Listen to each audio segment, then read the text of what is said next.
खरं तर सरकार अफवा पसरवत नाही तर सरकार माहिती देते। संजय राऊत तुम्ही अफवा पसरवतायत।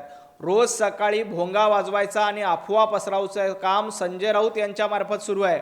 आज बघा शहरामध्ये बुकिंग केल्यानंतर 25 दिवसामध्ये तुम्हाला घरपोच सिलेंडर मिळतंय।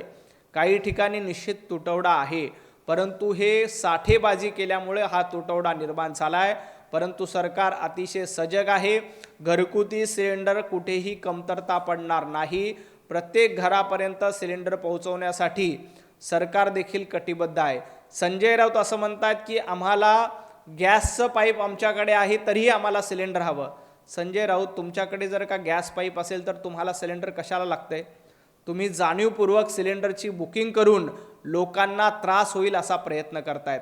तुमच्याकडे ऑलरेडी जर का महानगरचा गॅस असेल तरीही तुम्हाला एक वेगळं सिलेंडर पाहिजे। नेमकं कशासाठी सिलेंडर पाहिजे याचं उत्तर तुम्ही द्या। लोकांना सिलेंडर मिळू नये, लोकांमध्ये घबराट निर्माण झाली पाहिजे असा प्रयत्न संजय राऊत यांच्या मार्फत वारंवार केला जातोय।